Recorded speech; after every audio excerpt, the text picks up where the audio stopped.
working on the dreams and the visions that are supposed to be coming to fruition in our own lives. And then it steals our self-confidence. It steals our joy. It steals our dreams. Like, well, I can't do it like she does it. Maybe that's not what I'm supposed to do. All those thoughts come in. So detox. I say social media detox, and really be aware of what is going on in your mind, and be aware of when you start to spiral and compare yourself, snatch it back in and affirm yourself and say, honey, I'm fabulous too. Shoot, that's what you do.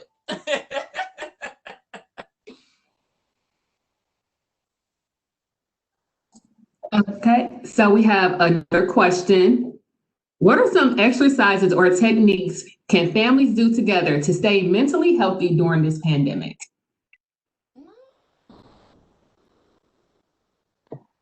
This is so fun. Go ahead. No, you. Okay. She's like, no, you. You know what? Spending time together and doing things that are different. So really the creativity that is probably lying dormant in every one of your family members, to work on projects, to work on a family shield, those conversations, really having dinner together. So it's not, hey, dinner is ready, and then it's one to the attic. I'm talking about me. One to the attic, one to the basement, one to her room, I'm in my room. It's just that camaraderie and that bonding that comes from conversation. I saw on a TV show where they would come together and they say, okay, highs and lows, and everybody around the table would say the highs of their day, what was great, and the lows of their day, and it was actual conversation. And at that dinner table, it really is miraculous. So many beautiful things take place. So many beautiful things and ideas come to fruition, and you get to know your children and your husband and your uncle or grandma, whoever is there. It's like, wow, I never knew that. You know, it's like, and the awareness comes like, I've been living here with you all this time, and I never knew you like that. I never knew that about you. And so just simply having dinner together, and from that comes so many different activities that you can do together. You might notice like, okay, well, yeah, I like fishing. You like fishing? Well, I want to learn how to fish. Let's go fishing. So many different activities that you can do together that doesn't require you necessarily being with other people. Maybe you're not even leaving the house. You know, you can come up with your own game. It could be a combination of Scrabble and Monopoly. I mean, I'm telling you, there are so many creative things to do, so many ways to spend time together, so much discourse to be had where you can write songs, you can do a talent show, so many things that you will discover about each other. But I truly believe that it starts at the dinner table, getting in front of each other, knee to knee, eye to eye, and being engaged with each other. When we have dinner together, hey, let's put the phone up. Let's not do the phone. Let's talk to each other. Let's look in each other's eyes. Let's be intentional, like you said, Linda, having that intentional care with one another to say, we're going to make it through this. And we're not just going to make it. It's going to be good. We're going to live a life. We're going to love each other through this. We're going to support each other and hold each other up. But I truly believe it starts at the dinner table. So that's one thing that you can do. And I believe that other activities will emerge from there. Okay, so this time she got to be the real practical one. I'll be the real. So teach them how to play spades.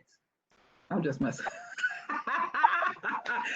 You know, let's talk about our community. You know, that's why y'all kids messed up. Now they don't know how to play spades. Teach them. And I'm just joking with that, but that's true. That's facts. That's facts. Teach them how to play spades, how to play the old school games. But you know what? The most fun for me, and I'm old, and all my friends will know this, I do on the dance. I get on Just Dance, the little connect with my granddaughter and my daughter. And so that is the most fun. I mean, just like have to move and I talk smack just like I do with Just Dance. So those kind of things are fun. When Clotea said, do a puzzle, do some stuff, I love the highs and lows, but go back to some of the things that we did. I mean, I learned how to play cards, just like I'm still traumatized by it, but I know how to play. So you can do that. You can teach them how to play different cards. And Uno, everybody can play, you know, from the little to the old and have fun with it and start to get to talk and be there. But those are some activities. And then outside the house, I had to, you're not traveling far places, but walks in the woods and the parks and all of those kind of things are actually bonding, and they're what we need right now. And let me say why the walking and the dancing is important. Right now, we're experiencing decreased endorphins in our bodies. And because we're not out, we're not moving, and we're just kind of feeling. And so sometimes that release will give you that release. And laughing is fun. So in all of those activities, you can laugh. So those are some like straight things that you can do. Thank you. Okay, so with remote learning and limited social interactions for students, plus the COVID pandemic, what services support are available for families and adults who have students that are experiencing depression and heightened sense of isolation?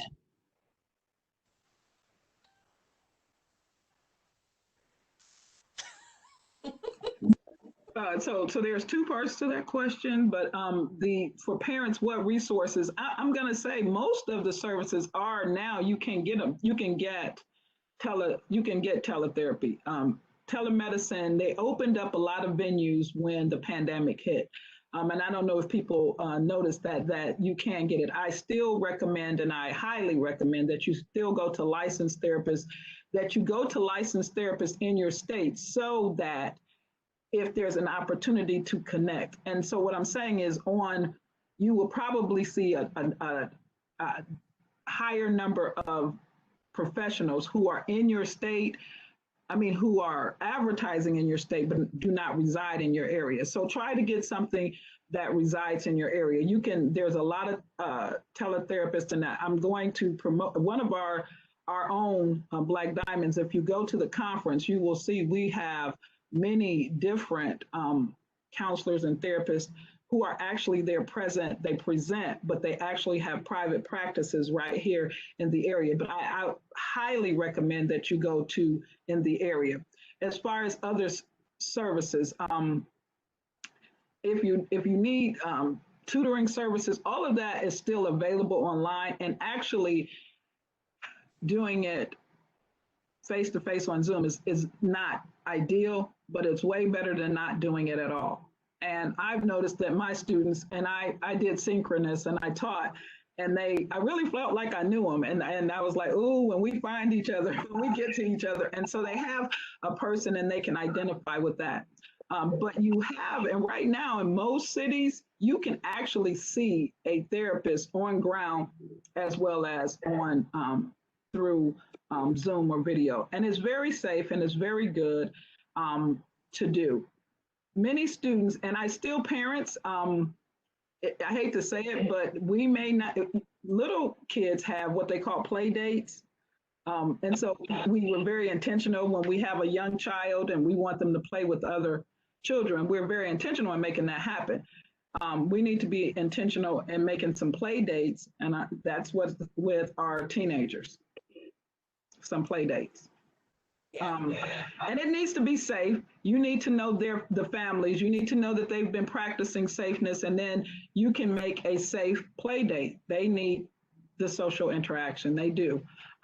But make it safe. Tell them, it's going to be masked. We're going to ride our bikes. See how nice that is? We riding, and we not necessarily doing a lot of that, but we're riding, we're hanging out, so we can do that. Okay? I think that's great.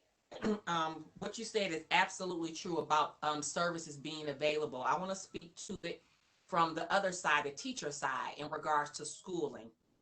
I do have online students and students who are in front of me. So I am concurrently teaching online students and students in front of me. And I noticed that my students that are seniors, so they're probably 17, 18, that they, log in and they never show their face. They just put the picture up there. They probably walk away, go have a smoke, get on the phone, go back to bed. I don't know what's going on. I would say this though, as parents, make sure that number one, whatever you need, you are letting the counselor at your school know.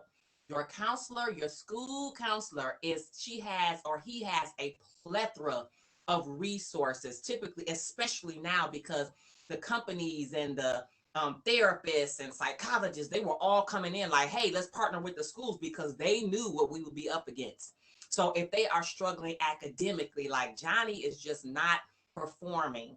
And how do you know that? Because you're checking in on Johnny. If you have little ones, I come home and I make sure my daughter is homeschooling here where I'm at work. After I come home and shower down, and I say, okay, it's check-in time. What you do today? What did you learn? And we go through recap time. And so then also being attached to their Google Classrooms and their Infinite Campus, so that you can go on and see, hey, dude, I know you're at home learning, but it don't look like you're learning. So making sure that you are very engaged in their learning process and their mental process, if they are just not able to focus at home, which some students are not. Some students have come back to school, even though they started at home. They're like, Miss Mack, I can't learn at home on a computer. I have to be here in front of you. And I'm like, cool, no problem. Just keep your mask up. I'm gonna keep mine up. You keep yours up, and let's learn. Okay. So parents, significant others, any kind of person who is involved with it, keep tabs on them. And whenever you see that there's a problem, report cards are coming out probably next week or the week after, man, I mean, call that counselor, have that child, I don't care if it's 17, 18, so what? They still living in your house, have them by your side. Like, look, we can call the counselor and see what is going on. A lot of teachers have office hours where you can actually talk one-on-one with the teacher. I have a student who's like, Miss Mack, I don't understand and I don't want to fail. What can we do? And I say, hey, let's do a Google Meet. Let's schedule a Google Meet. So your teachers and counselors at your child's school are so willing to go above and beyond, because the situation is crazy.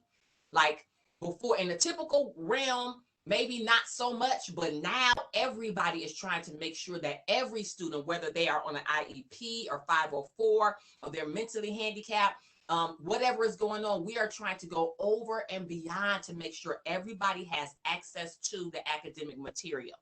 Make sure, again, you are being intentional with your reach, and you are waving the smoke signal like, hey, we are not getting it over here, especially if you have multiple children in your home. Reach out. You will get help. I promise you. It doesn't matter what school district you are in. You will receive help, but you have to let the right people know. Let me, because a lot of people putting this in the chat, and we do this. I want to say, first of all, Tri-C is unique, and all of our counselors are licensed professional counselors.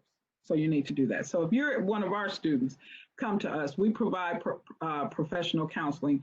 Also, in the email that you will get from us after this, and we did it on our Being Well and Wellness chat, we will also send out the resources. One of the things we have is a Help Is Here page at Tri-C. I'm not going to try to send it out here, but you will get an email with all of the information on Help Is Here. And those resources are not just for Tri-C students, so we'll send that out so that you will have that in the email that you get from us because you signed on. So all of our participants, you will get that information when the series is over. It may go out to you tomorrow, but you will get that information about Help Is Here and some other resources that you may be able to connect with.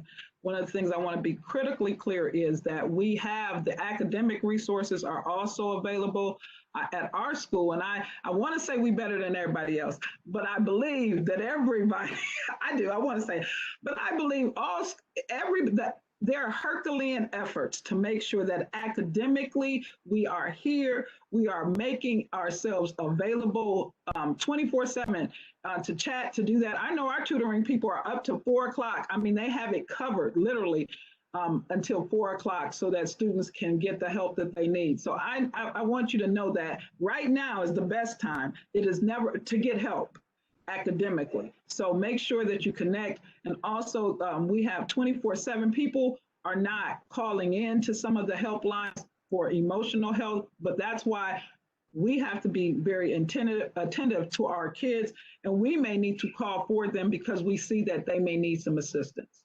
So be attentive to that. And with that, how do we erase the stigma about therapy?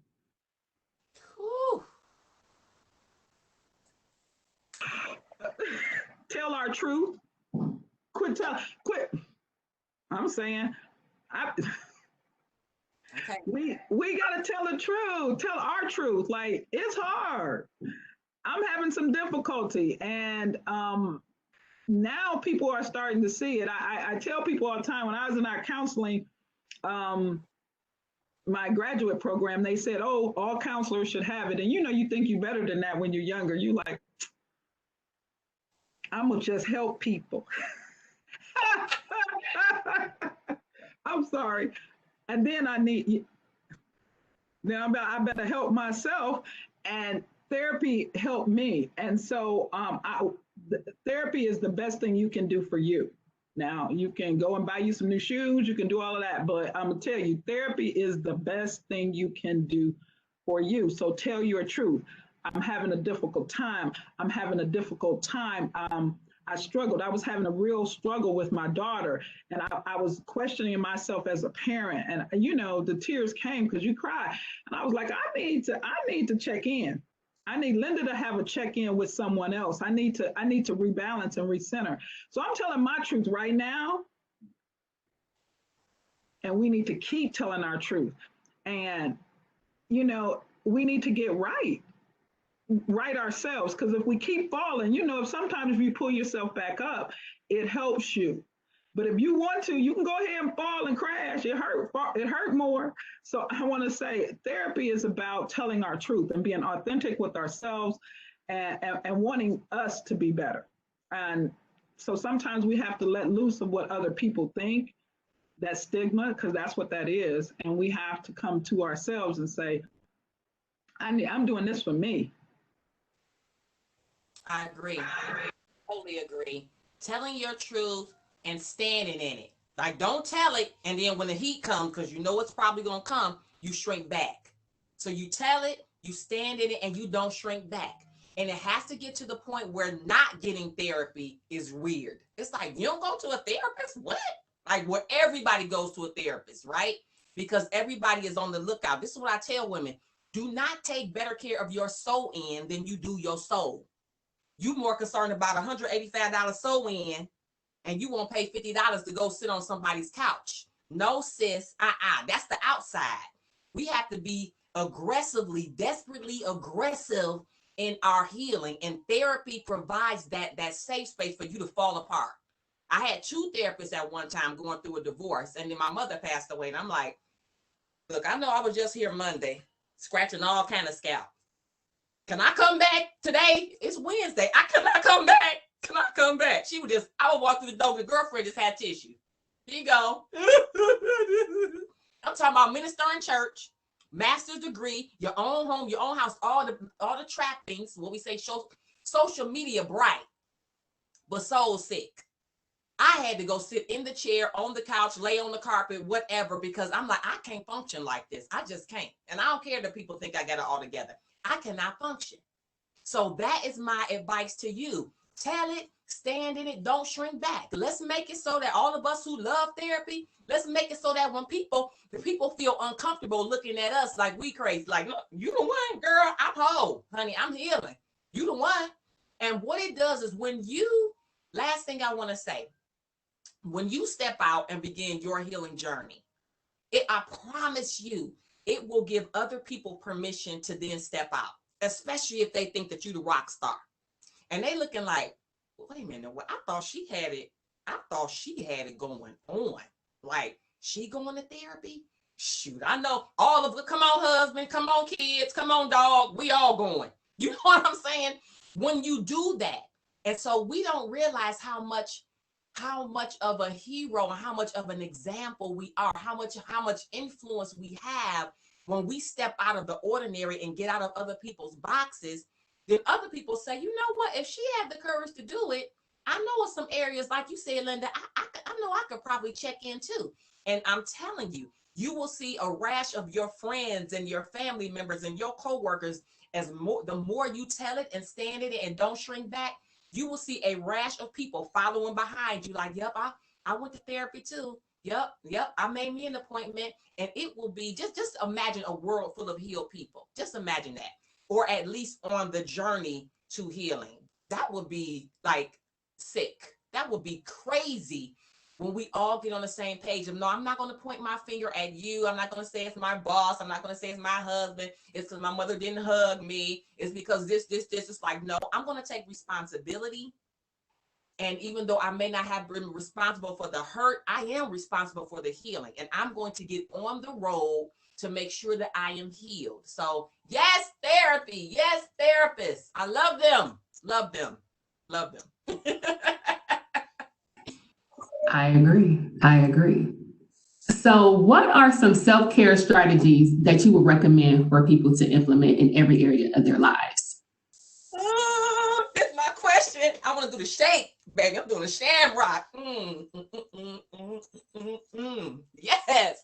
So this is so good. First of all, you have to, in order to really implement self-care, we talking about like this basic stuff, because it's kind of two levels of self-care. It's like outward stuff. I talked about this and I thought about this. Know what feels good to your senses. Know the things that you like to feel. I like a soft robe. The things you like to hear. You could put on soft music.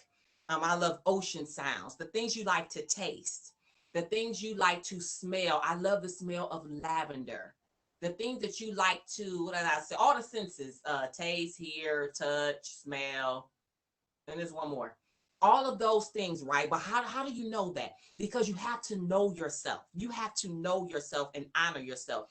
Self-care is really honoring yourself. It's honoring your needs. And so I can't give you a specific list, like take a long bubble bath, because somebody might be like, I don't even do baths. I don't like baths like that. In order to really come up with a self-care, with a time that's intentional in regards to self-care for you, know yourself. Know what makes you groove. Know what makes you happy. I tell people, do a list of 10 things minimum that make you happy. And I'm going to challenge everyone who's on tonight to do that. A list of 10 things minimum that make you happy. And as you take charge of your happiness, which is also a part of self-care, when you're FSKW, you can go to that list. I love Sudoku puzzles. And guess what? Whatever is on the list, that ain't nobody else's business. It might be totally cuckoo to somebody else that I love laundry. Like I love folding laundry and I love cleaning up like real bad, right? And so somebody else might be like, girl, that's crazy. Your self-care list does not have to make sense to anyone else but you. But you have to know yourself. The other thing is know your love language, because there are ways that you can love on yourself in your own love language. For example, my first love language is words of affirmation. So a way to love on myself is to post quotes. Never knew that until I kind of researched it. Those quotes and affirmations, I'm like, that's why I love affirmation so much. But you got to know yourself. You must take time to spend time with yourself, to know yourself. So know what appeals to your senses. Know your love language so that you can love on yourself. Because here's the thing. You see that word self in front of self-care? Self. Not husband care, not kid care, not boss care. So in other words, I'm not looking outside for people to feel me inside. Self-care. That means I am intentionally filling my own cup, and I know how to do that. So that is the answer. Know how to fill your own cup. Know what fills you and know what drains you. Because I know all of you probably got that friend, when you see their name on the phone, you like, not today. I ain't got it in me today. Lord have mercy. Because you know they're going to drain you. You know you're going to hang up the phone like, why did I answer the phone? Why? Okay? Every time. Why did I pick up the phone? It could be a family member too. Don't think because it's Uncle Joe that you can't hit that decline. Decline on Uncle Joe. That's a part of self-care. That saying no and that decline button, that's a part of self-care, honey. So know what drains and fills you. Know your love language. Know what makes you happy, and do it. Be intentional. Set a date. Set a time. Say, it's a me day today. I'm taking off work. Don't call my name. I said don't call my name. It's a me day. And you be intentional about it. Juicy. Oh, that is one of the things that I'm going to shout out Clotea for and say that, tomorrow she's going to do a workshop, not with Black Diamonds, for her own Lifted in Love, about self-care. But I want to say some things about self-care. First of all, you have to center yourself. And that is the biggest thing that's very difficult for us because we don't center ourselves in the middle of whatever chaos is going on. So self-care it's bigger, but it can include, I'm going to get a massage, I'm going to do that. But sometimes we get real caught up in that. And then the real self-care is disconnecting. It really may be just disconnecting. One of the things that we're at home and we may be working at home. So self-care at home might be having your laptop, your space, and when you do it, self-care is closing it and literally saying to yourself, I'm going to open it tomorrow at 8:30. So that's self-care. And so it's turning off and having set patterns of how you turn off, and disconnect. So disconnection is a self-care strategy. So you have to disconnect from work, you have to disconnect from things that are, and when you want to say toxic, people use that word very loosely, but some things are toxic and you have to disconnect. That is an act of self-care in the big global sense. And if you find yourself every time you're engaging with someone, something, you're then you might want to reevaluate whether or not you have to actually engage in that. And so that's an act of self-care. Also for me, I play music. You can figure out what you're going to do, but I literally play music loud from the 90s, the 80s, and the 90s. And I really do. I play music, I just need to take myself up, and I play it, and I can't sing at all, but that's between me and my God, and so I'm scared. Don't stop me. Exactly. So I'm playing my music and I'm just doing that. That is an act for me of self-care, because then I start to let things that really don't matter. Meditation. One of the things I said I'm going to do. They all had this a couple years ago, blessing jars. I have one. So I can look in it. But I want y'all to have I can't do nothing about it jars. This is self-care. I can't do nothing about it. I know you can't, and you can't. There's some things you can't, and we keep going. Write that thing down, pray on it, and put it in a jar. I can't do nothing about it. I can't, there's nothing physical I can do. I can't change this, I can't. And then put it there, put it on, not even in a journal, just I can't.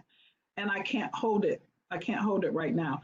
And so you have I can't do anything about it. So, because I have to. There's things that I can't. And so I put my can't things there. And the physical act of picking it up make you realize, see, I didn't just pick that back up. Why am I putting this back in the jar? Because I done picked it back up. And we can't. And so put it in there and be like, it's in my I can't do nothing about it jar. So I'm going to move on and I'm going to disconnect. So we have to learn how to do that. That's an act of self-care. That's self-preservation is self-care. And we need to know how to do that. And delegation of duties as women, and I want to be real about this. We decide that people can't do things better as good as us. I decide that all the time. And then we end up doing all of it. This is what I do know, is they may not can do it as good as us, but I can't do all of it. So we have to let those things we have to let them go, and we have to let other people, we have to delegate, we have to give it to other people, and give ourselves some time to breathe and know that it's okay, that it's, I heard somebody, who said it? What was I on? Somebody said, it's okay to do something 70%. I was on another webinar, and they said 70% is okay. Freed me. I was like, 70? Really? 70% is okay? I was like, oh, that's a freedom. That's a freedom call right there. 70%, because we so used to 110. Yeah. We so used to 110. And when she said 70% of some things is all they can get. And when they give it to you, you might want to tell them, I can't give you but 70% on this. I don't have 70. Because I don't, that's all I have. So those are acts of self-care and for me. Okay, good. And the next question is, how is mental health and physical health linked? You want that, Council?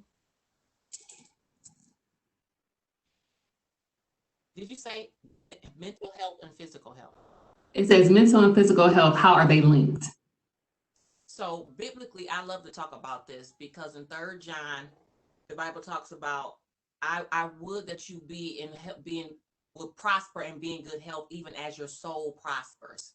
And so I'm like, wait a minute. So prosper and be in good health physically, even as my soul prosper, which is the part of my spiritual realm, my soulish area, my thoughts, my mental state, my personality. So I noticed, and I had read before, that your mental state really affects your physical state. And if you notice that a lot of people who are in nursing homes and the hospitals, they are physically ill, and then mentally it also begins to take a toll on them. So they are very strongly interconnected. But again, I think that what we do is we get it out of order, that we try so much on the physical. I've seen women who lose a lot of weight, but they never find true love for themselves or true self-esteem. They've done everything with the weight. They're eating right. I'm working out. All the sweaty pictures with the no eyebrows on. I mean, they just doing it all. But then they have not still found that place in their soul, in their spirit, or in their mind where they are at peace. So all the working out, what is that for? So they are so strongly interconnected. But when I think about the instruction of the Bible, which is what I follow, that as my soul is prosperous and in good health, the inside of me, who I am, that people can't see, they just see a manifestation in my decisions and things like that. But my soul is something that God really sees. As that prospers and is in good health, then my physical is going to prosper. And not just physical, my body, but the things around me physically are going to prosper. So I think in the end, it's about balance and not making sure that I am so into in my soulish area, the self-improvement and working on this and working on that, but then I'm letting my physical body go, and not so in the physical working out that I'm not paying attention to those signs of my soul that say, okay, like all the things that we've been talking about, stop, say no, delegate, remove yourself from toxic people, all of those things that could affect my mental state. So I think the key is balance. They are very much interrelated. And the key is to have them balanced in a way that is good for you, because balance for me may not be balanced for you. You might say, oh, that's doing too much.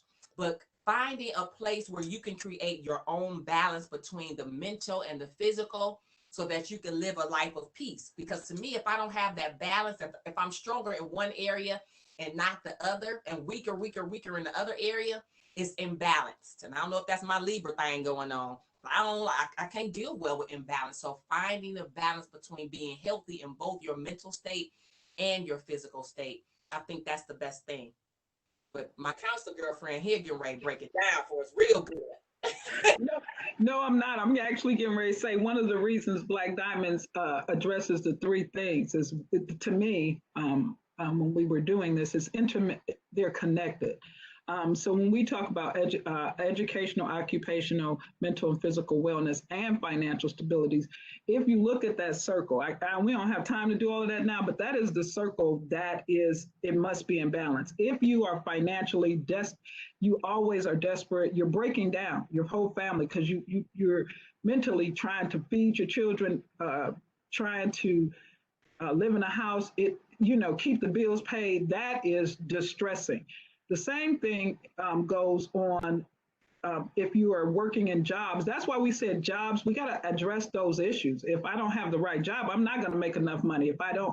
If I'm unhappy in my job, if I'm not doing what I'm purposed to do, I'm not going to be happy. And so then you have the mental and physical wellness. So you have people on both ends trying to hold it up. and it breaks down. So actually, that is why Black Diamonds is actually what it is. It's saying we have to always address that circle, that continuum that we're always on. So mental and physical, yes, it's going to be impacted by your financial state. It's going to be impacted by your physical state, how you are, can I get up the steps? Am I having, we have young women right now who are trying to get pregnant. Some of them try not to, but if you're trying and you're with your husband, you can't have that baby, that's on you mentally. That's just a whole lot of things. And so you're dealing with a physical issue that has mental implications. So it's always, and so that's what I'm saying. You might be dealing with a financial issue that will have mental implications, and you may be dealing with a work issue that has physical and mental implications. So it's all part of how what I'm going back to you, Clotea, and say, yeah, that balance. How do we start to understand who we are so that all of these things are in a line in our life? And how do we make it for us to get to the next stage? So that is what Black Diamonds is. So that's what I wanted to jump in on. I do want to jump in and say, really, Black Diamonds. I've been with Black Diamonds for a couple of years, and I have never seen anything more powerful ever.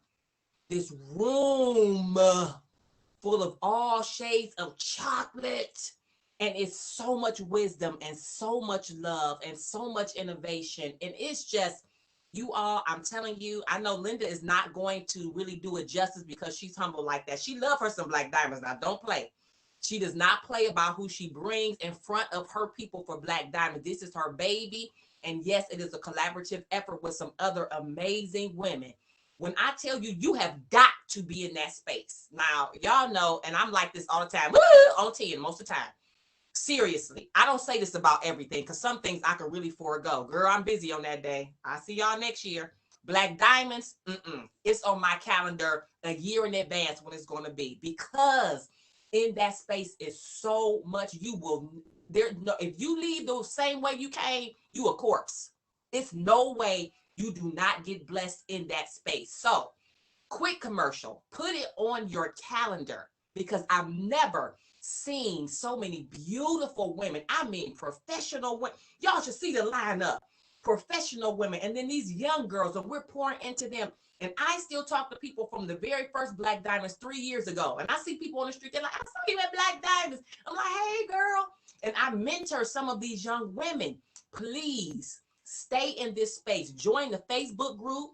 Stay in contact with Linda. Get there in October, because I'm telling you, you have not seen anything like this. Y'all think the Essence Fest is good. Honey, it's right here in Black Diamonds. It's amazing. Get there in October. Linda, I know this wasn't part of the thing, and I know I ain't tell you I was going to say all that, but it's phenomenal. The work that you do, honey, I couldn't, while you was talking about it, I just had to jump in on you. Okay, go ahead, next question. Love you. I'm sorry to the people in the chat and in the Q&A. I'm just seeing your questions. What tips do you have to reduce stress? Tips? Yes. It says, what tips do you have to reduce stress? First of all, identify your stressors. Be honest about them too. Sometimes we don't want to admit that certain things are stressors, right? I have a client who has a special needs son, and it's only one, but it is a lot. And her saying out of her mouth that being his mom is a stressor, I said, come on, we got to talk about it. And like, what is stress about? And then you have to deal with it head on. You have to come up with the plan. If it's people on your job, figuring out a way to work with them. If it's your boss, if it's your husband, there is a plan to work out any stressor. So we want to go, well, eliminate the stress. Okay, well, we have to find out what it is. Make sure that it's not something that you could be doing differently. So you may think it is my boss on the job. Well, okay, but there's a communication error, say, for example, where you could be communicating better with your boss on your job. We like to think stressors, and we like to do this. This is my stressor. This is my stressor. This is my stressor. But a lot of time, think about what Linda said before, our refusal to delegate, our refusal to communicate. Guess who the stressor is? It's really in me. And so being real about identifying your stressor and coming up with a plan to really confront it head on. And confront doesn't have to mean that it's arguing and fighting, getting loud. I know we Black women, but that don't mean that. It just means having that authentic conversation, trying to come up with a plan to deal with it. Those are the two things that came to mind first. And when you say stressors, there are stressors that you can definitely you control, and that's what Clotea just said. You control the stressor. I stress. This is gonna be authentic. I stress more over the stuff I make up. I be making up. I be just you just made that up. Like that's perfectionist. That's when you're a perfectionist. And I'll be just like, you just made all of that up, just made it up. And because I want something to be exactly right. And so that's a stressor for me. And I want it to fit in a certain box or time. But I have much less stress because I've decided it'll be okay. It'll be all right. And I told you I was free when the lady said 70%, like, oh, 70%. Because my whole idea is like I'm doing too much, like, because I want it to be that kind of thing. So I have pulled that back. Delegate, and then decide some things are just not going to happen. And some things are going to happen because we're going to pay somebody to do it. Yalonda ain't talking about it, but she be all over there talking about she got a cleaning lady. She got, I'm telling your business all over. I'm telling your business. I'm telling your business. But you know So what? worth it. Wait a minute. I was so jealous. Now you talk about something Facebook jealous. I was like, oh yeah, but that's what you need. If that's what you need, that's what you get. And you blessing somebody. Somebody, you helping somebody. So those kind of things is like, that's something I can do. I can help myself and get somebody who will do that for me. That's something I can take. I recently had and I haven't done it, and my husband even just said, what about the lady who was doing food prep for you? Because I wanted to eat better, and she was doing it better. Can I cook? Yes, I can. Do I want to? No, I don't. And so, but she was giving me lunches and dinners every day. I said, I'm going to do that again for myself because that is better for me. So is it a stressor? I stress, and because I didn't eat right, then I eat more. You see what I'm saying? I made it up. I just made that whole stress up. So we got to get better. I'm like, I'm going to call her. By the way, I'm going to call her and say, you know what? We need to restart that so that I can eat better for me because I don't want to cook. I don't want to. And so let's, and whether or not I can, we get caught up in that. We get caught up in, I can do this. I can do this. Yeah, I can. But no, I don't have the time, nor right now is the time for me to do it. So sometimes we just need to move it off of our plate. So there. Thank you. Thank you. So we want to switch gears a little bit. We have a social justice question, and it says, as a Black woman, what are some ways I can take a stand against what I believe to be an injustice? And what are some of the most effective ways for me to do this as a Black woman? Ooh, Linda had a good answer last time. Break it down, Linda. Oh, she gonna say that. So this question is real right here, and we're right in this. I mean, let's talk about. We have had the perfect storm with the pandemic and with Breonna Taylor, and I just want to say her name so we can know. And as Black women, and it hit hard. It hit.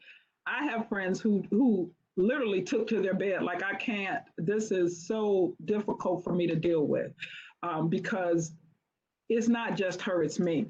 And in that sense, it's not me, but it's me. It could be. It's my daughter. So we are right now, we're hurting in that area. So we're in a time when we feel like we got to keep going, even though. And so here's another time for us to be in this moment and to be us. To not get into the screaming, the shouting, but to be authentically you, and to say, I'm trying not to be political. I'm talking. So to say right now, this is me, this is who I am, I'm hurting. Um, I need you to make space for me. I need you to hear my what I'm saying. I need you to value what I'm saying. Not no, forget it. Let me go back all the way. I need you to value me. Um, and I think that is what hit Black women very, very hard, and it hits them very hard at work. Um, the value of them, that they're not valued at the level. I've had I'm in the education field, but I've had educators who are in um, young spaces, African American educators, and they're told with a real kind of sideways compliment, oh, we're putting this kid in here, little Charlie, who's tearing up the entire building because you're so good with bad kids. And they're looking, and they get that constantly. You say it with value, but you don't, because they came to me like, but I get rated on how my students, and this kid is tearing up the whole class, so he's stopping 5 kids from learning because I'm trying to deal with this. And so those kind of value issues is when you have to go, and I said to them, you need to go and you need to exert yourself and say, we're going to have some fairness in this. So as these students are divided and divvied, and Johnny, I get Johnny, he get Jimmy. We're gonna have to do this with some fairness, because I value my lessons, I value what I bring to the table. And so although you say I'm good at that, I want to be great for everybody here. So I think we need to start to say that. We need to start to understand that it is a compliment, but it is it's a sideways thing. Is, if I'm valuable, let me really be valuable. So if you're saying I'm valuable, say that. That needs to be said with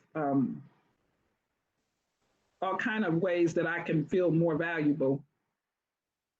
And we know that. So I know that was kind of circular, but I just want that to be said, that Black women in the workplace, because I know you said something about being in the workplace, just asserting their value to the institution, to the people, to everyone around them. And I think that's where we're hurting, that our value is always in like a backdoor manner, and we want to come to the front door. I want to piggyback about authenticity. What we sometimes, because we're stereotyped, and I talk to my students about this, and I ask them, how many of you have never had a Black teacher before, or a Black female teacher? And so because we're stereotyped as the problematic, the loud, the boisterous, the attitude having, we have a tendency to shrink back, and we lose our voice when we do that. I love what Linda said about being authentic. I am probably the loudest Black, white, purple, whatever in my building. And so when I'm teaching, they say, we hear you all the way down the hallway. So I'm teaching, and that's who I am. And my kids love it. And we have a great time in here. Come on in, take some notes. Don't shrink back from who you are, or being who you are, simply because you're afraid that who you are fulfills the stereotype of the loud one, the Black one, the angry one. Don't be afraid to voice, like Linda said, your value. If there are injustices taking place, don't say, well, I don't want to go and I don't want to say anything because I don't want to be seen as wrong reason not to say anything. Go to your boss. Go to those who are in authority and say, and have documentation too, honey, because ain't nothing like a documented piece of black and white paper. Have documentation about what it is that is troubling you. It goes back to the same thing, being intentional about letting people know it's the smoke signal. Hell, I'm not feeling valued. I'm feeling like I'm doing a lot more work than my white counterparts or other people. Hey, let's sit down and look at this. It's not saying I'm going to sue you. I'm angry. I'm upset. I'm saying, let's sit down and have a discourse about this, because maybe I'm not understanding correctly. We're intelligent above anything. They can call us loud. They can call us angry. They can call us stuck up or whatever, but we are intelligent. So use your intelligence. Be authentically who you are. Don't shrink back. Document. Be on the lookout, not paranoid, but pay attention, because sometimes we have well, no, that's not happening. It's okay. Not in my workplace, honey. Yeah, in your workplace. and make sure that your voice is heard in an intelligent way that says, I want to make sure that I am not seeing or experiencing what I think that I am experiencing. But by all means, do not shrink back. Stay who you are, back up, chin up, and do your job. But also, don't be afraid to speak up when you feel like there is something going on. Don't be afraid. And what are some tips or strategies to help if there are consequences speaking up? You said leave. Well, I'm glad she said that. I actually was in a different kind of conference of leadership, and I was looking back to see if I could find the book that the woman made, and it's interesting how they tell leaders about this who are not Black, and they said exactly that. If you are in a work environment that is not going to morally or not just morally, but fit you, you should leave. You just literally have to make a decision sometimes that is what I might have to do. There's always a consequence, and you just have to choose what the consequence is going to be. Some of the consequences, you might end up leaving involuntarily because it's gonna come out. If you feel put upon, if you feel ostracized, if you feel that someone is really giving it to, you're going to react in that way. You're gonna go into your office, shut your door, you ain't gonna talk to nobody, and eventually it's gonna come. I've seen it. I'm sure I'm describing somebody's life right now. Like, I'm not dealing with them. And then, the pettiness starts when you start getting the emails, the small write-ups, you didn't do this, you didn't. And so then you're like, I'm gone, or you're gone. You don't work out for us.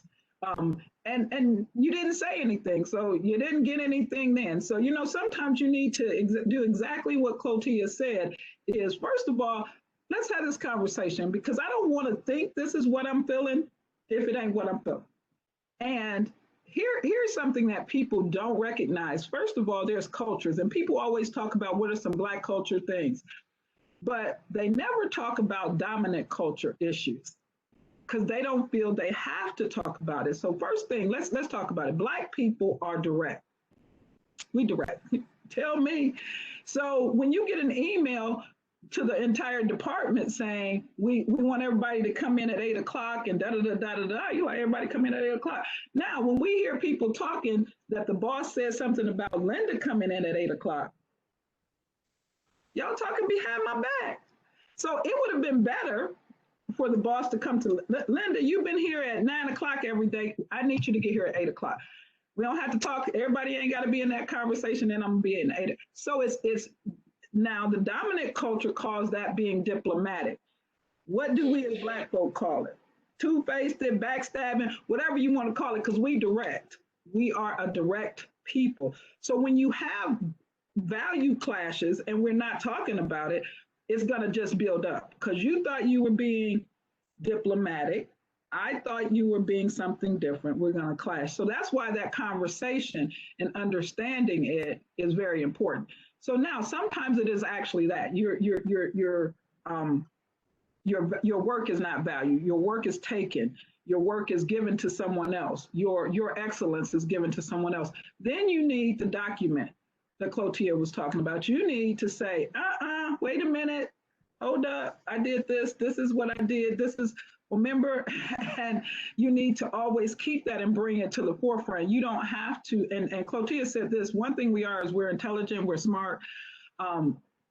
So you need to document.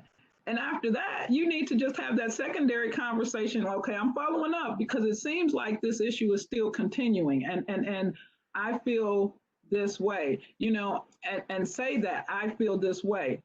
One of the things that I do know is being authentic and saying it, at least for me. I don't know how people feel. Somebody might put it in the chat or how they really feel, but it is a freeing thought when people see me in the room and they think, Linda's going to say it.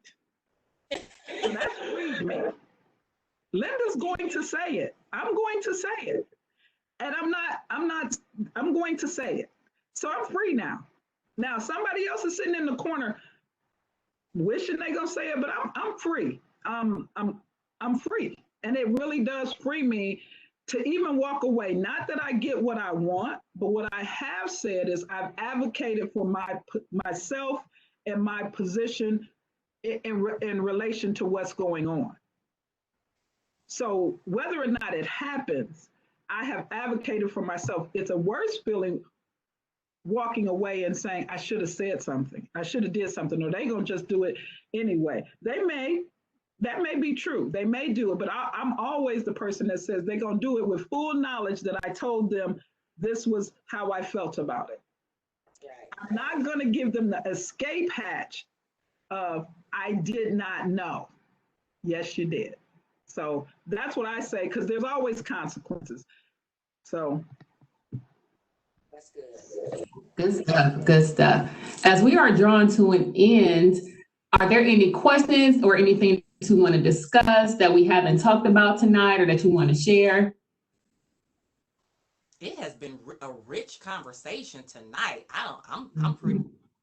You know, the questions are showing us that people are showing up wanting answers, you know, wanting to be better, wanting to know how to navigate this thing without losing your mind and your edges. You know, I need my mind and my edges, please. Right? Yeah. Edges are hard to come by. But it's been really, really good. Thank you all for participating. Those were really excellent questions. We do have one question in the Q&A. What expectations should we have for our therapists? Ooh, and because therapists, 80% probably of African Americans will go to non-African American. So let them be culturally relevant. I mean, and understand the cultural, and I don't mean just because you're African American. I've had clients and people who have been of different faiths, and those things make a difference. And if I'm not knowledgeable about that, they may talk from a dominant or Western cultural perspective, and it really is not something you can live with. So you need to do your background check on that and ask them and know that they understand that. So I can be an African American and you can be African American, but if you're Muslim, if you're or something like that, and what I'm saying will conflict with your core value, your core belief systems, may be difficult. So you ought to have that expectation that, and I'm not trying to say anybody, but just make sure you understand that. And I've seen that happen, and it'd be a big clash. When I was in college, I identified, well, I shouldn't say in college, because it wasn't when I was in college. I worked at Kent, and I was in the counseling center, and I worked, and I identified as a Christian counselor. I don't do that now, because I know people are going to be called. I'm not doing private or anything like that, but so many people were glad that I identified as that. You see what I'm saying? Because they wanted a different perspective. So you just need to do your, some people are more comfortable with women. Some people are more comfortable with men. You need to feel what you need to feel, and that's okay. It's okay for you to say, I want a woman, I want a man, I want a whatever. Understand that in counseling, transference is normal. So some of us, I'm talking to people, I am not your mother, baby. I understand that. I do. I feel that. I feel it. I feel it. But that is normal. That's a part of the therapeutic process. So you can do that. So make sure they're licensed. I mean, that's just one of the things that's a basic. I don't know if that's what the question was too. And just that they have the characteristics that you're looking for in your core values. And sometimes you have to know what your core values are. So they can help you get there.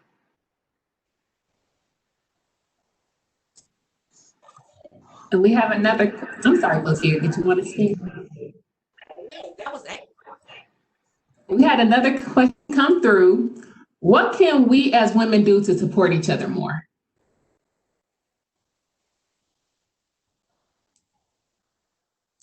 what can we do as women to support? What we doing right now?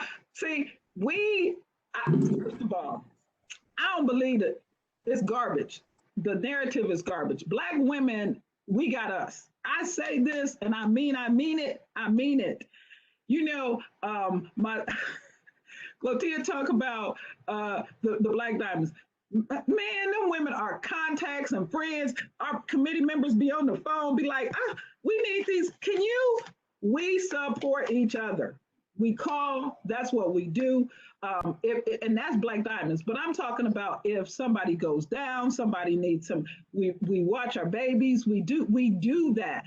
Right now in this pandemic, I am amazed at how many people are telling me, well, I got my grandkids, so I'm gonna do this from this. They done got grannies, aunties, everybody, because somebody got to be there with the kids when I'm at work, and we got each other now.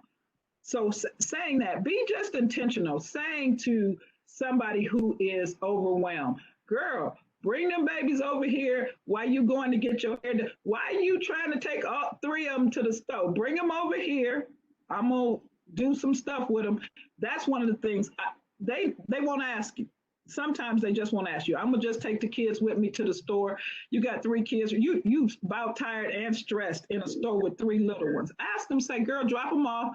And here's my, while you out, here's a little, can you pick up me some coffee and some stuff? That's an intentional way to support.